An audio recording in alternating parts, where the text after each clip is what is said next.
Hello दोस्तों, स्वागत करता हूं आपका एक बार फिर से अपने यूट्यूब चैनल आरके क्लासेज में। दोस्तों ये मैथमेटिक्स आपकी है एनसीईआरटी बुक की, जो कि कक्षा 10 की हमने यहां पे उठाया हुआ है। द्विघात समीकरण का क्वेश्चन है दोस्तों।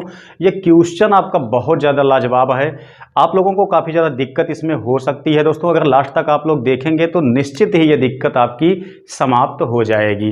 ठीक है, आपका यूपी बोर्ड के एग्जामिनेशन का दोस्तों ये सवाल है, बहुत ज़्यादा पूछा भी जाता है आपके एग्जामिनेशन में। तो लास्ट तक बने रहिए वीडियो में, बहुत आसानी से आपको समझ में आएगा, बहुत अच्छा भी लगेगा इस वीडियो को देखने के बाद। ठीक है, तो आइए देखते हैं यहाँ पे क्वेश्चन क्या दिया गया है। सबसे पहले यहाँ पे हम देखते हैं क्वेश्चन आपका जो दिया गया है बहुत अजीब टाइप का है। यहाँ पे बताया जाता है कि क्या निम्न स्थिति संभव है। ठीक है, बताया जाता है कि क्या निम्न स्थिति संभव है, ऐसा आपसे पूछा जाता है।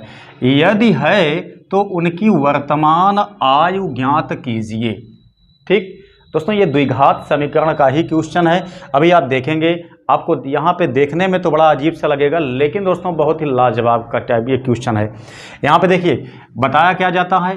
सबसे पहले आपको जो कहा गया है कि स्थिति संभव है, यदि संभव है तो उनकी वर्तमान आयु ज्ञात कीजिए। ठीक है, क्वेश्चन अब आपका स्टार्ट होता है। क्वेश्चन में क्या कहा गया है देखिए, दो मित्रों की, दो मित्र हैं दोस्तों, यहाँ पे मिश्र नहीं है, दो मित्रों की आयु का योग 20 वर्ष है। यहाँ पे आपसे बताया जाता है आपको कि दो मित्र की आयु का योगफल जो है वो 20 वर्ष है।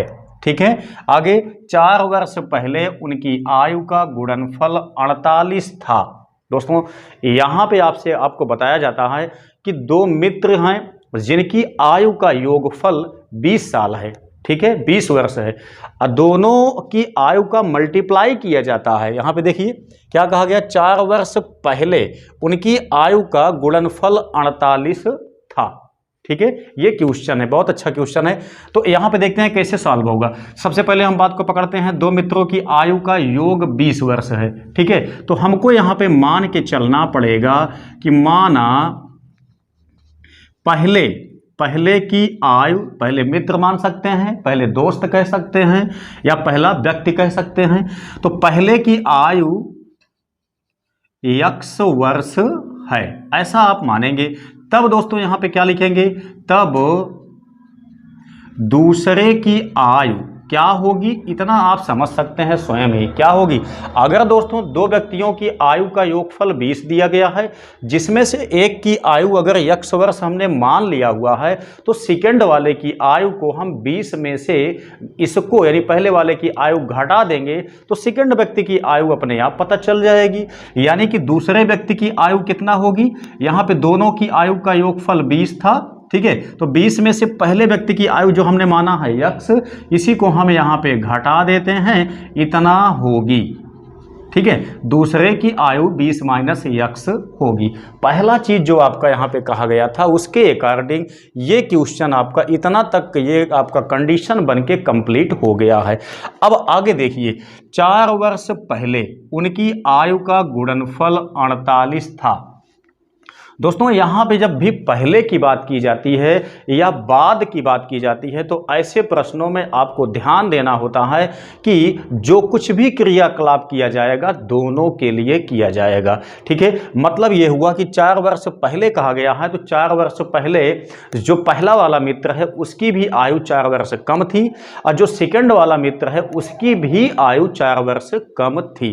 तभी का कंडीशन यहाँ पे दिया गया है कि जब उनकी आयु 4 वर्ष कम थी, मतलब 4 साल पहले, ठीक है, जबकि उनकी आयु 4 साल कम थी, तब उनकी आयु का मल्टीप्लाई जो होता था, गुणनफल, वो 48 हो जाता था। ठीक है, तो यहां पे हम देखते हैं क्या चीज, प्रश्नानुसार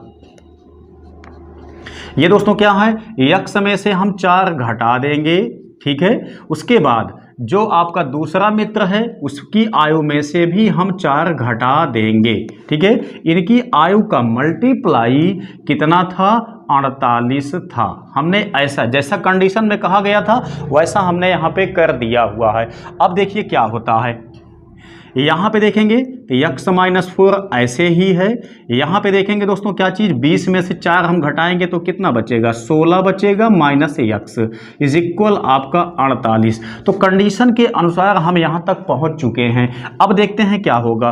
देखिए इनका मल्टीप्लाई आप कीजिए, जब इसका मल्टीप्लाई इसमें होगा तो 16x, इसका मल्टीप्लाई इसमें होगा तो माइनस x स्क्वायर, और जब इसका मल्टीप्लाई इसके साथ में होगा तो 16 चौको 64 बनेगा। इसका मल्टीप्लाई इसके साथ में होगा तो माइनस माइनस आपका प्लस हो गया, ये मल्टीप्लाई 4x, ये हो गया आपका 48। ठीक, अब देखिएगा यहाँ पे ये आपका अकेला है, हमने इसको ऐसे नोट किया।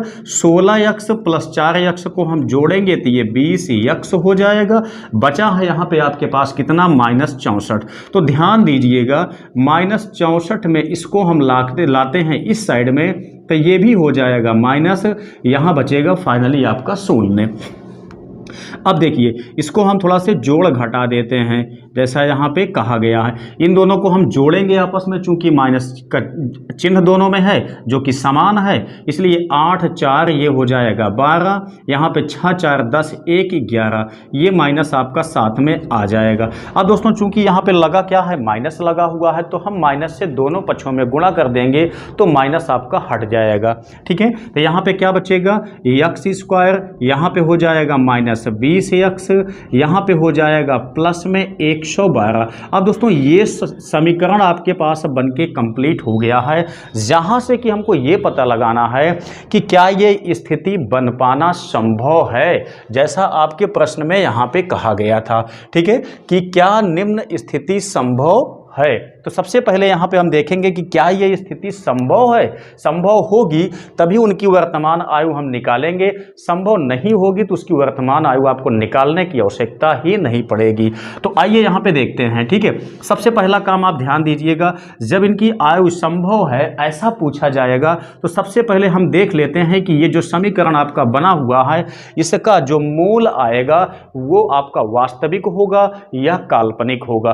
काल्पनिक होगा तो बात आपकी यहीं की खत्म हो जाएगी, वास्तविक मूल होगा तभी हमें यहां से आगे चलना पड़ेगा। ठीक है, तो आप लोग जानते होंगे कि मूल यहां से पता लगाने के लिए विविक्त कर इनका फाइंड किया जाता है। ठीक है, तो देखिए सबसे पहले हम क्या लगाएंगे, d is equal B square minus 4ac। यहाँ से दोस्तों पता चलता है कि मूल आपका मूल की प्रकृति क्या है, ये चीज़ पता चल जाती है। तो यहाँ पे हम इसी पे यहाँ पे सब मान हम पुटअप करने वाले हैं।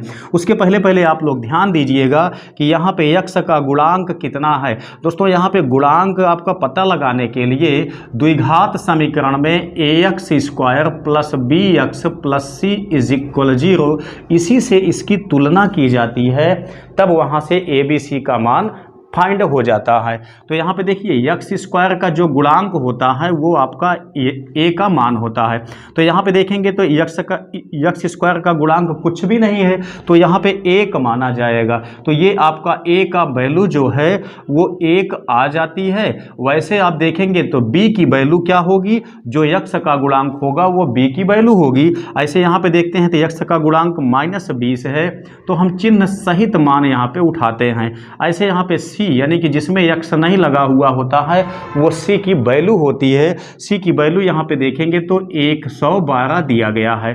ठीक है, तो ये सभी मान हमको रखना कहाँ पे है, यहाँ पे आपके पास जो दिया गया वैल्यू है, यानी कि जो आपका विविक्त कर फाइंड करने वाला सूत्र है, इसी में हम ABC का मान सब पुटअप करके देखते हैं। तो देखिएगा, अब ध्यान दीजिएगा, B के स्थान पे कितना लिखेंगे, -20 लिखेंगे। तो देखिए हमने यहाँ पे B के स्थान पे -20 लिख दिया।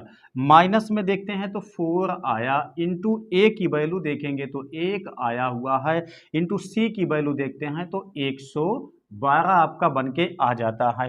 ठीक है, अब यहाँ से हमको पता लगाना है कि विविक्त कर इसका क्या बनेगा। तो ध्यान दीजिएगा, यहाँ से दोस्तों हम मल्टीप्लाई करते हैं, जब इसका वर्ग हम निकालते हैं तो 20 बिसहम में 400 आपका आ जाता है। यहाँ पे देखेंगे तो ये माइनस, जब 112 से हम इसमें 4 में मल्टीप्लाई करते हैं तो आप देखेंगे 448 आ जाएगा ये। ठीक है, 12 चौक 48 इतना आ जाएगा। जब हम d का मान यहाँ से निकालेंगे घटा के तो आप देख सकते हैं 400 में से 448 घटाएंगे तो -48 आपका आंसर में आ जाएगा। ठीक है। अब ध्यान से बात को समझिएगा, ये चीज आपका आया हुआ है माइनस में, ठीक है। जब भी आपका डी का मान माइनस में आता है तो इसे कहा जाता है काल्पनिक स्थिति, ठीक है। तो इस अवस्था में इस समीकरण का कोई भी आपका हल नहीं निकल सकता है सामान्य तरीके से, ठीक है। तो यहां से जो डी की वैल्यू है वास्तविक मान के लिए, ये दोस्तों क्या होता है, शून्य से बड़ा होना चाहिए या तो शून्य के समान होना चाहिए, लेकिन यहाँ पे ना तो शून्य से बड़ा है ना तो शून्य के समान है, ठीक है। कि क्योंकि जो माइनस में मान आता है वो आपका शून्य से भी छोटा होता है, इसलिए यहाँ पे ये जो आपका मान आया है ये काल्पनिक में आया हुआ है, ठीक है। तो हम यहाँ पे लिखेंगे कि चूंकि मूल काल्पनिक होंगे, मूल काल्पनिक होंगे, ठीक है। तो यहां पे जब मूल आपका काल्पनिक हो जाएगा तो ऐसी सिचुएशन में ये स्थिति आपकी बिल्कुल भी संभव नहीं होगी, ठीक है। तो इतना आपको यहां से ध्यान देना है, बड़े आसानी से ये क्वेश्चन का सॉल्यूशन आपका हो जाता है और ये भी हमको पता चल जाता है कि क्या ये स्थिति संभव है या संभव नहीं है, ठीक है। तो दोस्तों यहाँ से उम्मीद करता हूँ कि चीज़ें आपके यहाँ बिल्कुल समझ में आ गई होंगी। अगर दोस्तों वीडियो पसंद आया है तो कर दीजिए वीडियो को एक लाइक।